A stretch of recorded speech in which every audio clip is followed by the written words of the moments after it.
Hello everyone guys, कैसे हैं आप लोग। उम्मीद करता हूं सब बढ़िया होंगे। सो गाइस, इन्वेस्टो प्राइड के एक ब्रांड न्यू वीडियो में आप लोगों का फिर से स्वागत है। इन गाइस, आज है संडे एंड आपको पता है कि मैं हर एक संडे को क्या करता हूं। मैं करता हूं आप लोगों का म्यूचुअल फंड पोर्टफोलियो को रिव्यू। जी हाँ दोस्तों, आपने बिल्कुल सही सुना। आज के इस वीडियो में मैं 5 ऐसे म्यूचुअल फंड पोर्टफोलियो को रिव्यू करने वाला हूं जो कि अपने आप में देखे तो काफी यूनिक दिखने को मिलता है। और गाइस, आपका काफी सारे क्वेश्चन है, उसको भी मैं आंसर करने की कोशिश करूंगा आज के इस वीडियो में। इसमें से सबसे इंपॉर्टेंट क्वेश्चन ये है कि अभी के टाइम में आपको लमसम करना चाहिए या फिर नहीं करना चाहिए म्यूचुअल फंड में। और अगर आपको लमसम करना चाहिए म्यूचुअल फंड में तो वो 4 म्यूचुअल फंड कौन सा होगा जिसमें जाके आपको लमसम करना चाहिए अभी के टाइम फ्रेम में। देखते हैं तो यानी कि मार्केट अभी देखे तो कहीं ना कहीं काफी गिरा हुआ है ऊपर से। मोटा मोटी देखे तो 1200 पॉइंट तो गिर ही चुका है ऊपर से। तो अभी काफी अच्छा मौका हो सकता है लमसम इन्वेस्टमेंट करने के लिए। या फिर अगर आपका रनिंग एसआईपी है तो वहां पे आप टॉप अप भी कर सकते हैं। तो देखेंगे कि वो 4 फंड कौन सा है डिफरेंट कैटेगरी से जिसमें आपको जाके लमसम इन्वेस्टमेंट करना चाहिए अभी के मार्केट कंडीशन को देखते हुए। इसके अलावा गाइज, अगर आपका बजट कहीं ना कहीं 10 से 11 हजार के आसपास का है मंथली एसआईपी का, तो उस 10 हजार या फिर 11 हजार एसआईपी करके आप कैसे अगले 20 सालों में बना सकते हैं मोटा मोटी 2 से 2.5 करोड़ का कॉर्पस। तो ये भी मैं आपको बताऊंगा आज के ही इसी वीडियो में। तो चलिए गाइज, स्टार्ट करते हैं आज का video. But guys, video start करने से पहले फटाफट कर दीजिए इस वीडियो को लाइक। एंड गाइज, आपने चैनल को अभी तक सब्सक्राइब नहीं किया हुआ है देन प्लीज सब्सक्राइब कीजिए चैनल को। साथ के साथ गाइज, नोटिफिकेशन बेल ऑन करके ऑल पे क्लिक कर लीजिएगा ताकि जब भी इस चैनल पे वीडियो लेके आऊंगा सारे ही वीडियो का नोटिफिकेशन आपको मिलता रहेगा। वहीं गाइज, अगर आप भी चाहते हैं कि मैं आपका म्यूचुअल फंड पोर्टफोलियो को रिव्यू करूं तो आप अपना mutual fund portfolio comment section में मेंशन कर सकते हैं। आने वाले संडे को या फिर उसके बाद वाले संडे को मैं आपका म्यूचुअल फंड पोर्टफोलियो को रिव्यू करके देने वाला हूँ गाइस। तो गाइस, जैसे मैंने आपको बताया कि हम लोग यहाँ पे 2 तरीके से बात करेंगे। पहले बात करेंगे आपका म्यूचुअल फंड पोर्टफोलियो रिव्यू का। इसके बाद बात करेंगे कि अगर आप लमसम करना चाहते हैं म्यूचुअल फंड में तो अभी का जो मार्केट का मूड माहौल है उसको देखते हुए वो 4 म्यूचुअल फंड कौन सा होगा डिफरेंट कैटेगरी से जिसमें जाके आपको लमसम इन्वेस्टमेंट करना चाहिए अगले 20 से 25 सालों के लिए। तो चलिए गाइज, बात कर लेते हैं सबसे पहले आपका म्यूचुअल फंड पोर्टफोलियो रिव्यू का। तो गाइज, बात करें म्यूचुअल फंड पोर्टफोलियो रिव्यू का तो यहाँ पे जो पहला पोर्टफोलियो है वो निकल के आता है यहाँ पे आपका सौरभ राजपूत का। इन्होंने अपना पोर्टफोलियो पोस्ट करा हुआ है और इनका कहना है कि भैया can you please review my portfolio. Time horizon है इनका मिनिमम 5 सालों का। इनका गोल है घर खरीदने का। बात करेंगे जिनके पोर्टफोलियो का पहला फंड का तो वो फंड निकल के आता है यहाँ पे आपका पराग पारिक फ्लेक्सी का फंड जिसमें इन्होंने 5000 पर मंथ के हिसाब से एसआईपी करा हुआ है। सेकंड फंड है आपका मोतीलाल ओसवाल मिड का फंड, यहाँ पे भी इन्होंने 5000 पर मंथ के हिसाब से एसआईपी करा हुआ है। थर्ड फंड है आपका क्वांट स्मॉल का फंड जिसमें 2500 पर मंथ के हिसाब से एसआईपी है। बात करें फोर्थ फंड का तो फंड निकल के आता है यहाँ पे आपका एसबीआई कॉन्ट्रा फंड जिसमें देखे तो अगेन 2500 पर मंथ के हिसाब से एसआईपी है। इसके अलावा देखे तो इन्होंने एसजीपी यानी कि सोवेरियन गोल्ड बॉन्ड होता है वहां पे भी 1 लाख रुपए पर एनम के हिसाब से इन्वेस्ट करते हैं। फर्दर इनका कहना यह है गैस कि इनके पास 5000 पर मंथ के हिसाब से बजट अभी भी पड़ा हुआ है तो उसको ये म्यूचुअल फंड में इन्वेस्ट करना चाहते हैं। ऑप्शन यहाँ पे 2 है, या तो एग्जिस्टिंग फंड में इन्वेस्ट करे या फिर कोई नया फंड को ऐड करे अपने पोर्टफोलियो में। इसके अलावा देखे तो इन्होंने एनपीएस में भी पैसे डाल रखा है जहां पे 12000 पर मंथ के हिसाब से इनका अमाउंट जा रहा है और 75% इक्विटी वाले स्कीम में जाता है और 25% गवर्नमेंट बॉन्ड है वहां पे जाता है। तो इन्होंने ऑप्ट कर रखा है कि भाई 75% ऑफ 12000 इक्विटी में जाके इन्वेस्ट हो और 25% ऑफ 12000 इन्वेस्ट होगा गवर्नमेंट बॉन्ड में। एंड लास्टली इन्होंने प्रोविडेंट फंड या फिर वॉलंटरी प्रोविडेंट फंड होता है वहां पे 20000 पर मंथ के हिसाब से पैसे को डाल रहे हैं। एंड इनका कहना है कि भैया प्लीज सजेस्ट एनी चेंजेस और गाइड। तो गाइड, सबसे पहले बात करें सौरभ का यहाँ पे टाइम होराइजन का जो कि मिनिमम 5 ईयर का है। तो अगर 5 ईयर का टाइम होराइजन है सौरभ आपका तो ये बहुत ही कम है अगर आप म्यूचुअल फंड में इन्वेस्ट करते हैं। तो मैंने शायद पहले भी आपको बताया है कि अगर आप म्यूचुअल फंड में ज्यादा पैसे बनाना चाहते हैं तो आपको टाइम होराइजन बढ़ाना पड़ेगा। मोटा मोटी 10 साल तो होना ही चाहिए कम, तभी जाके आपको ठीक पैसा बनेगा। अगर और ज्यादा पैसे बनाना है तो आपको 15 से 18 साल के बीच में रखना चाहिए। उस केस में आपको काफी अच्छा पैसा बन के आता है म्यूचुअल फंड से। बात करी गई जिनके पोर्टफोलियो का पहला फंड का यानी कि पराग पारिक फ्लेक्सी का फंड का, तो ये फंड काफी अच्छा है अपनी कैटेगरी में एंड काफी अच्छे तरीके से परफॉर्म कर रहा है। तो आप इस फंड के साथ कंटिन्यू करके चल सकते हैं। सिमिलर सा कहानी है आपका सेकंड फंड का यानी कि Motilal Oswal mid cap fund भी काफी अच्छा फंड है मिड कैप कैटेगरी से, तो आप इस फंड के साथ भी कंटिन्यू कर सकते हैं। क्वांट स्मॉल का फंड का भी बात वही है, ये फंड भी काफी अच्छा है अपनी कैटेगरी में। हालांकि थोड़ा सा हाई रिस्क फंड जरूर है लेकिन रिटर्न भी आपको काफी अच्छा बना के देता है, तो आप इस फंड के साथ भी कंटिन्यू करके चल सकते हैं। एसबीआई कॉन्ट्रा फंड की बात करें तो ये फंड भी देखे तो बहुत ही शानदार फंड है अपनी कैटेगरी में, तो आप इस फंड के साथ भी कंटिन्यू करके चल सकते हैं। बात करें एसजीबी का यानी कि सोवेरियन गोल्ड बॉन्ड का, तो ये भी काफी अच्छा ऑप्शन है। एक तरीके से देखें तो फिक्स सिक्योरिटी होगी आपके लिए कि आप वहां पे पैसे डालेंगे और आपको सही 2.5% के हिसाब से आपको इंटरेस्ट भी मिलता है हर एक साल।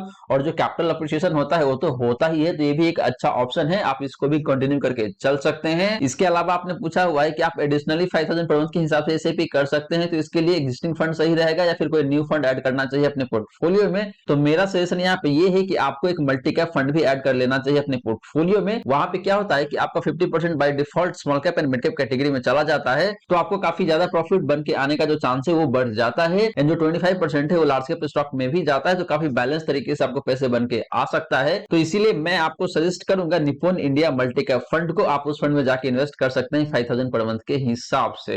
एंड बात करें आपका रिटायरमेंट गोल का, तो यहाँ पे एनपीएस मुझे समझ में नहीं आता, क्योंकि आपने यहाँ पे 75% इक्विटी में डाला हुआ है पैसे एंड 25% फिक्स इनकम सिक्योरिटी या फिर कह लीजिए जो डेट सिक्योरिटी होता है वहां पे आपने डाला हुआ है। तो इससे अच्छा तो आप ऐसा कर सकते हैं कि जो 12,000 है उसका 75% आप इक्विटी म्यूचुअल फंड में डाल दें और जो 25% है उसको आप बॉन्ड सिक्योरिटी में डाल दें या फिर बॉन्ड वाला जो म्यूचुअल फंड होता है उसमें डाल दें, वो ज्यादा बेहतर ऑप्शन रहता है। ऐसा करने से क्या होगा कि आपका जो पर्पस है वो पर्पस भी सॉल्व हो जाएगा और आपको प्रॉफिट या फिर रिटर्न भी ज्यादा बन के आ सकता है। ये मेरा खुद का थॉट है, अगर आपको लगता है कि ऐसा करना चाहिए तो आप कर सकते हैं, ये मुझे काफी सही लग रहा है। एंड आपका जो प्रोविडेंट फंड है या फिर वॉलंटरी प्रोविडेंट फंड है ये काफी सही ऑप्शन है, तो आप इसमें कंटिन्यू करके चल सकते हैं, कहीं कोई दिक्कत वाली बात नहीं है। हालांकि लॉक इन पीरियड वगैरह होता है 15 साल का, तो आप इसको भी ध्यान में रख सकते हैं। तो गाइज ये रही बात आपका सौरभ राजपूत का पोर्टफोलियो का। अब चलिए गाइज बात कर लेते हैं नेक्स्ट पोर्टफोलियो का। तो यहाँ पे देखें तो स्वप्नेंदु सरकार है, इन्होंने अपना पोर्टफोलियो पोस्ट करा हुआ है और इनका कहना है, hi sir, I am Swapnendu Sarkar, 43 year old, my portfolio is as follows. इनके पोर्टफोलियो में जो पहला फंड है जो फंड है यहाँ पे आपका HDFC mid cap opportunity fund, फिर है आपका Nippon India small cap fund, फिर आपका यहाँ पे यूटीआई निफ्टी 50 इंडेक्स फंड। इसके बाद देखें तो इनका कहना है, I have been investing from last 6 month,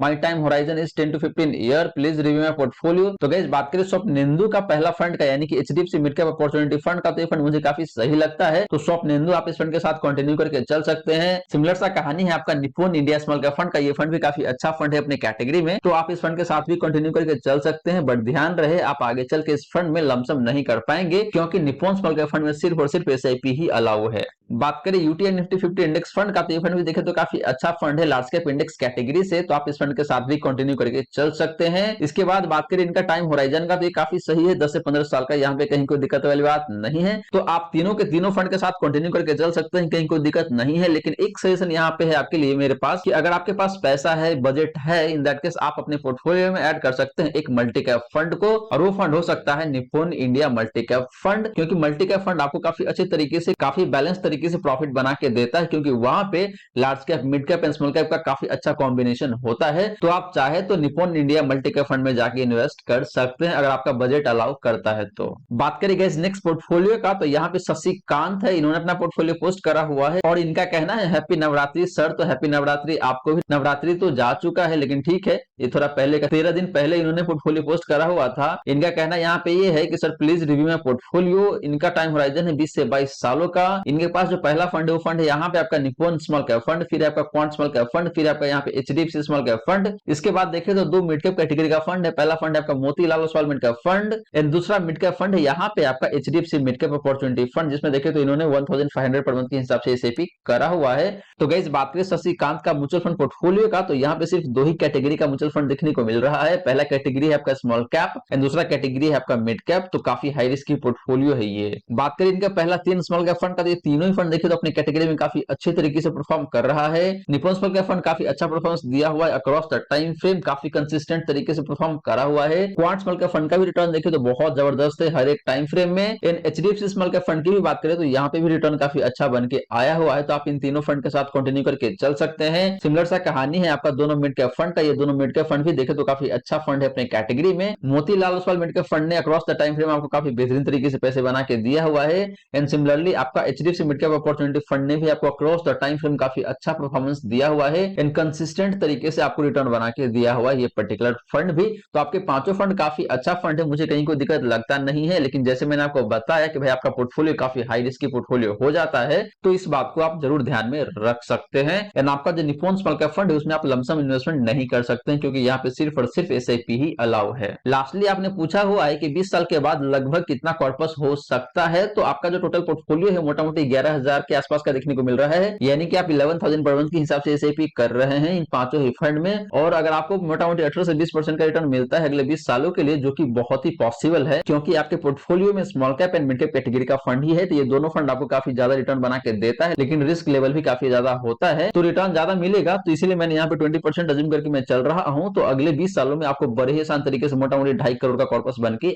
आ सकता है। तो आप अगले 20 सालों में 2.5 करोड़ का कॉर्पस बना सकते हैं इन पांचों ही म्यूचुअल फंड में इन्वेस्ट करके, अगर आप 11,000 पर मंथ के हिसाब से एसआईपी करते हैं तो अगले 20 सालों के लिए। लेकिन यहाँ पे अगर आपको थोड़ा सा स्मार्टली प्ले करना है और पैसे ज्यादा कमाना है या फिर पैसे ज्यादा बनाना है, इन दैट केस आप हर एक साल अपने एसआईपी अमाउंट को 5% या फिर 10% के हिसाब से स्टेप अप कर सकते हैं, यानी कि एसआईपी अमाउंट को आप बढ़ाते चल सकते हैं। उस केस में आपको बहुत ही ज्यादा पैसे बन के आ सकता है अगले 20 सालों में। तो गाइस ये रही बात आपका शशिकांत का पोर्टफोलियो का। अब चलिए गाइस बात कर लेते हैं नेक्स्ट पोर्टफोलियो का। तो यहाँ पे देखें तो सुमन मुंशी है, इन्होंने अपना पोर्टफोलियो पोस्ट करा हुआ है और इनका कहना है, hello sir, please review my portfolio, I am 22 year old, मैं अभी स्टूडेंट हूँ, मंथली 7,000 इन्वेस्ट करना चाहता हूँ और आगे जाके अमाउंट को बढ़ाऊंगा और लमसम भी करूंगा। तो इनके पोर्टफोलियो में जो पहला फंड है, जो फंड यहाँ पे आपका यूटीआई निफ्टी 50 इंडेक्स फंड, जो कि काफी अच्छा फंड है, तो सुमन आप इस फंड के साथ कंटिन्यू करके चल सकते हैं। सेकंड फंड है यहाँ पे आपका क्वांट फ्लेक्सी का फंड, जहां पे इन्होंने 2,000 पर मंथ के हिसाब से एसआईपी करा हुआ है, तो सुमन आप इस फंड के साथ भी कंटिन्यू करके चल सकते हैं। लेकिन ध्यान रहे ये फंड काफी हाई रिस्की फंड है। या फिर आप ऐसा भी कर सकते हैं कि क्वांट फ्लेक्सी के फंड से एग्जिट करके अपने पोर्टफोलियो में ऐड कर सकते हैं एक मल्टी कैप फंड, वो ज्यादा बेहतर अल्टरनेटिव हो सकता है फ्लेक्सी कैप फंड का। और जो फंड मैं आपको सजेस्ट करूंगा वो फंड रहेगा यहाँ पे आपका Nippon India multi cap fund, आप उस फंड में जाके इन्वेस्ट कर सकते हैं। ये फंड आपको ज्यादा रिटर्न बना के दे सकता है फ्लेक्सी कैप फंड के कंपैरिजन में। बात करें इनके पोर्टफोलियो का तीसरा फंड का, तो फंड निकल के आता है यहाँ पे आपका SBI Magna mid cap fund. तो ये फंड भी देखे तो अच्छा फंड है, तो आप इस फंड के साथ भी कंटिन्यू करके चल सकते हैं। इसके अलावा देखें तो इनके पास लास्ट के दो फंड है, Tata small cap fund and quant small cap fund. तो ये दोनों फंड भी देखे तो काफी अच्छा फंड है। हालांकि टाटा स्मॉल कैप फंड में लमसम अलाउड नहीं है एंड रिटर्न भी देखे तो बहुत शानदार नहीं है इस फंड का अपने कैटेगरी में। तो मेरा यहाँ पे सजेशन ये है कि आपको टाटा स्मॉल कैप फंड से एग्जिट करके अपने पोर्टफोलियो में ऐड कर लेना चाहिए Nippon India small cap fund को, क्योंकि निप्पॉन स्मॉल कैप फंड में भी लमसम अलाउड नहीं है, दोनों फंड में एसआईपी ही चल रहा है, तो बेटर फंड के साथ आप जा सकते हैं।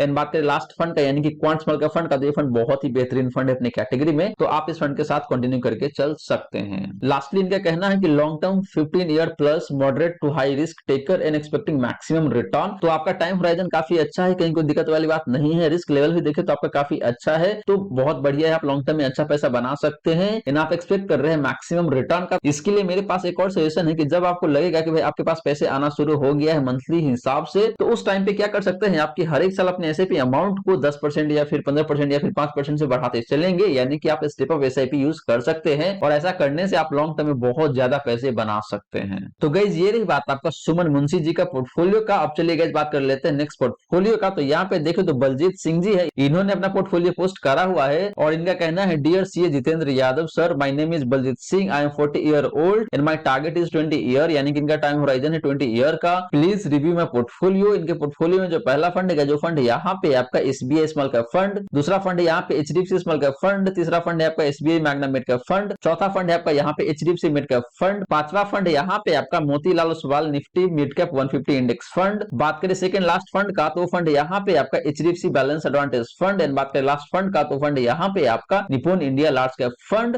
तो बलजीत जी आपके पोर्टफोलियो में देखे तो अननेसेसरली काफी ज्यादा नंबर ऑफ फंड दिखने को मिल रहा है, जो कि रिक्वायर्ड नहीं है यहाँ पे, तो आप यहाँ से कुछ फंड को जरूर हटा सकते हैं अपने पोर्टफोलियो से। तो बात करें इनका पहला फंड का यानी कि एसबीआई स्मॉल कैप फंड का, तो ये फंड देखे तो वैसे सही फंड है, लॉन्ग टर्म में अच्छा परफॉर्म करके दिया हुआ है। लेकिन बात करें रिसेंट पास्ट का यानी कि लास्ट 1 ईयर का या फिर लास्ट 3 ईयर का, तो यहाँ पे परफॉर्मेंस बहुत अच्छा नहीं है इस फंड का। तो मेरा सजेशन यहाँ पे ये है कि आप एसबीआई स्मॉल कैप फंड से एग्जिट करके अपने पोर्टफोलियो में ऐड कर सकते हैं Nippon India small cap fund को। बात करें एचडीएफसी स्मॉल कैप फंड का, तो ये फंड देखे तो वैसे काफी अच्छा फंड है, तो आप इस फंड के साथ कंटिन्यू करके चल सकते हैं। बात करें थर्ड फंड का यानी कि SBI Magna mid cap fund का, तो ये फंड भी देखे तो अच्छा फंड है, तो यहाँ पे भी कहीं कोई दिक्कत वाली बात नहीं है, तो आप इस फंड के साथ भी कंटिन्यू करके चल सकते हैं। HDFC mid cap opportunity fund की बात करें तो ये फंड भी काफी अच्छा फंड है, तो आप इस फंड के साथ भी कंटिन्यू करके चल सकते हैं। बात करें Motilal Oswal Nifty mid cap 150 index fund का, तो ये फंड भी देखे तो काफी अच्छे तरीके से परफॉर्म कर रहा है इंडेक्स कैटेगरी में। लेकिन मेरा यहाँ पे सजेशन ये है कि आपके पास ऑलरेडी 2 मिड कैप कैटेगरी का फंड है, तो आपको अलग से एक इंडेक्स फंड ऐड करने की जरूरत नहीं है मिड कैप कैटेगरी से, आप इस 1000 को एचडीएफसी मिड कैप फंड के साथ ऐड कर सकते हैं। बात करें बैलेंस एडवांटेज फंड का, तो ये फंड भी मुझे बहुत अच्छा नहीं लगता है, तो आपको यहां से क्लियरली एग्जिट कर जाना चाहिए। इन बात करें Nippon India large cap fund का, तो ये फंड भी देखें तो अच्छा फंड है लार्ज कैप कैटेगरी से, लेकिन मेरा सजेशन यहाँ पे ये है कि आपको अपने पोर्टफोलियो में ऐड करना चाहिए एक मल्टी कैप फंड, क्योंकि वहां पे 25% लार्ज कैप में, 25% मिड कैप में एंड 25% स्मॉल कैप में चला जाता है, तो आपको काफी बैलेंस तरीके से पैसे बन के आता है।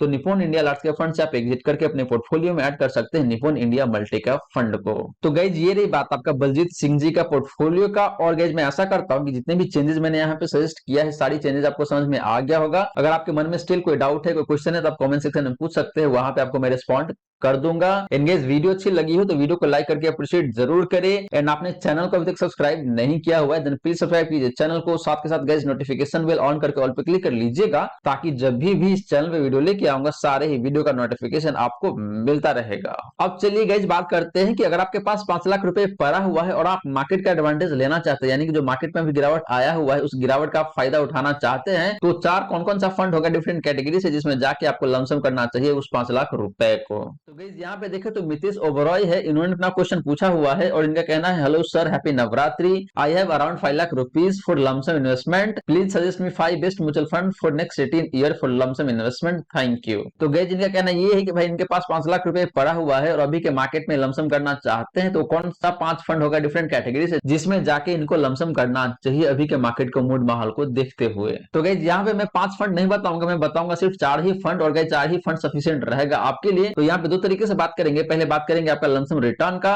फिर बात करेंगे उन चारों ही फंड का डिफरेंट रिस्क रेशियोज का। तो पहले बात कर लेते हैं लमसम रिटर्न का। तो यहाँ पे जो पहला फंड है, जो फंड निकल के आता है यहाँ पे आपका quant small cap fund. And बात करेंगे इस फंड का लमसम रिटर्न का, तो लास्ट 1 ईयर में जो रिटर्न निकल के आता है इस फंड का, निकल के आता है यहाँ पे आपका 31.55% का। इस फंड ने आपको लास्ट 3 ईयर में 45% का रिटर्न बना के दिया हुआ है। एंड बात करें लास्ट 5 ईयर का, तो लास्ट 5 ईयर में इस फंड ने आपको 30.26% का रिटर्न बना के दिया हुआ है गाइस। तो रिटर्न काफी जबरदस्त है, कहीं कोई दिक्कत वाली बात नहीं है, अपने कैटेगरी में सबसे बेहतरीन तरीके से परफॉर्म करके दिया हुआ है इस फंड ने। लेकिन ध्यान रहे ये फंड थोड़ा सा ज्यादा रिस्की फंड है, तो लॉन्ग टर्म में आपका रिस्क भी ज्यादा है, तो आपको रिटर्न भी ज्यादा बन के आ सकता है। एंड आपने मेंशन करा हुआ है कि आपका टाइम होराइजन है 18 ईयर का, तो यहाँ पे तो बहुत अच्छे तरीके से पैसे बना के दे सकता है ये पर्टिकुलर फंड। बात करें सेकंड फंड का, तो फंड निकल के आता है आपका मल्टी कैप कैटेगरी से, और उस फंड का नाम है यहाँ पे आपका Nippon India multi cap fund. And बात करें इस फंड का लमसम रिटर्न का, तो लास्ट 1 ईयर का जो परफॉर्मेंस है इस फंड का, निकल के आता है यहाँ पे आपका 23.25% का। बात करें लास्ट 3 ईयर का, तो यहाँ पे इस फंड का जो परफॉर्मेंस है वो निकल के आता है आपका 36.61% का। एंड बात करें लास्ट 5 ईयर का, तो लास्ट 5 ईयर में इस फंड ने आपको 20.19% का रिटर्न बना के दिया हुआ है। तो निप्पॉन मल्टी कैप फंड का भी परफॉर्मेंस देखे तो अक्रॉस द टाइम फ्रेम काफी जबरदस्त दिखने को मिल रहा है गाइस। एंड गाइस अगर आप एक हाई रिस्क की इन्वेस्टर है, in that case multi cap fund हमेशा बेहतर होता है फ्लेक्सी कैप फंड से, क्योंकि मल्टी कैप फंड में जो डिफॉल्ट कॉम्बिनेशन होता है वो काफी जबरदस्त होता है कि यहाँ पे 25% मिड कैप में एंड 25% स्मॉल कैप स्टॉक में इन्वेस्ट होता है। तो आपका जो रिस्की कैटेगरी है यानी कि small cap and mid cap, वहां पे 50% पैसे इन्वेस्ट होता है, तो रिस्क बढ़ता है, तो आपको रिटर्न भी ज्यादा बन के आता है। बात करेंगे इस तीसरा फंड का, तो फंड यहाँ पे आपका HDFC large and mid cap fund. And बात करेंगे इस फंड का लास्ट 1 ईयर का रिटर्न का, तो निकल के आता है यहाँ पे आपका 20.36% का। लास्ट 3 ईयर में इस फंड ने आपको 30.5% का रिटर्न बना के दिया हुआ है। एंड बात करें लास्ट 5 ईयर का, तो लास्ट 5 ईयर में इस फंड ने आपको 19% का रिटर्न बना के दिया हुआ है गाइस। तो HDFC large and mid cap fund की भी बात करें तो इसका performance across the time frame काफी जबरदस्त दिखने को मिल रहा है गाइस। बात करें गाइस लास्ट फंड का, तो फंड निकल के आता है यहाँ पे आपका एसबीआई कॉन्ट्रा फंड। एंड बात करेंगे इस फंड का रिटर्न का, तो लास्ट 1 ईयर का जो रिटर्न निकल के आता है इस फंड का, निकल के आता है यहाँ पे आपका 21.87% का, मोटा मोटी 22% कह सकते हैं आप। लास्ट 3 ईयर में इस फंड ने आपको 37% का रिटर्न बना के दिया हुआ है।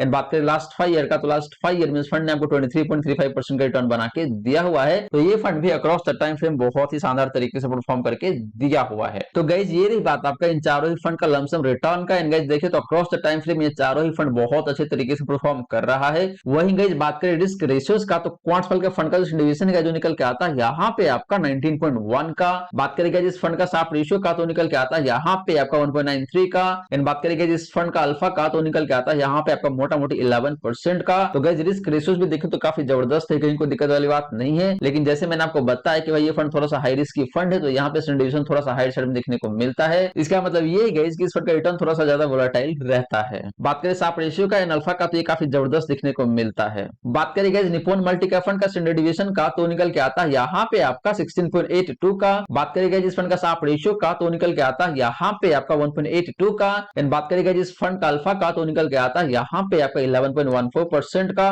तो guys Nippon multi cap fund का भी रिस्क रेशियोज देखे तो काफी जबरदस्त दिखने को मिलता है, वो चाहे बात करें आप स्टैंडर्ड डिविएशन का या फिर शार्प रेशियो का या फिर अल्फा का। बात करें guys HDFC large and mid cap fund का स्टैंडर्ड डिविएशन का, तो निकल के आता है यहाँ पे आपका 15.18 का। बात करें गाइस इस फंड का शार्प रेशियो का, तो निकल के आता है यहाँ पे आपका 1.69 का। एंड बात करें गाइस इस फंड का अल्फा का, तो निकल के आता है यहाँ पे आपका 8.16% का। तो guys HDFC large and mid cap fund का भी रिस्क रेशियोज देखे तो काफी जबरदस्त देखने को मिल रहा है, वो चाहे बात करें आप शार्प रेशियो का या फिर अल्फा का या फिर स्टैंडर्ड डिविएशन का। लास्टली बात करें गाइस एसबीआई कॉन्ट्रा फंड का स्टैंडर्ड डिविएशन का, तो निकल के आता है यहाँ पे आपका 14.19 का। बात करेगा जिस फंड का शार्प रेशियो का, तो निकल के आता है यहाँ पे आपका 2.15 का।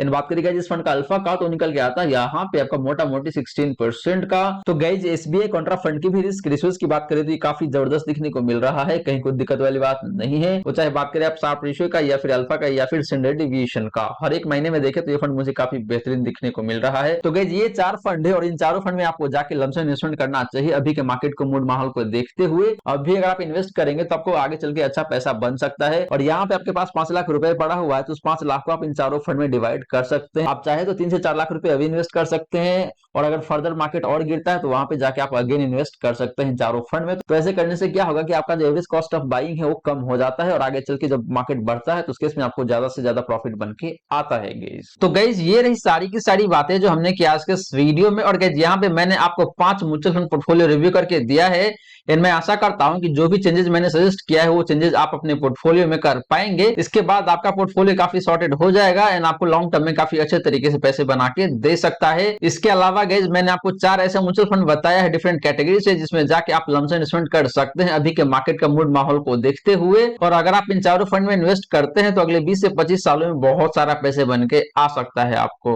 तो गाइस आशा करता हूं जितनी भी बातें मैंने बताने की कोशिश किया है सारी की सारी बातें आपको समझ में आ गया होगा। मन में अगर कोई डाउट है, कोई क्वेश्चन है तो कमेंट सेक्शन में पूछ लीजिए। वहीं गाइस वीडियो अच्छी लगी हो तो वीडियो लाइक करके अप्रिशिएट जरूर करें। गाइस वीडियो बनाने में काफी मेहनत लगता है, कंटेंट बनाने में काफी मेहनत लगता है, तो वीडियो को लाइक करके अप्रिशिएट जरूर कीजिएगा। एंड गाइस आपने अभी तक चैनल को सब्सक्राइब नहीं किया हुआ है तो प्लीज सब्सक्राइब कीजिए चैनल को। साथ के साथ गाइस नोटिफिकेशन बेल ऑन करके ऑल पे क्लिक कर लीजिएगा, ताकि जब भी इस चैनल पे वीडियो लेके आऊंगा सारे ही वीडियो का नोटिफिकेशन आपको मिलता रहेगा। एंड लास्टली गाइज अगर आप चाहते हैं कि मैं आपका म्यूचुअल फंड पोर्टफोलियो को रिव्यू करूं तो आप अपना mutual fund portfolio comment section में मेंशन कर सकते हैं। So guys thank you so much for watching this video. मिलते हैं अगले वीडियो में। जय हिंद जय भारत।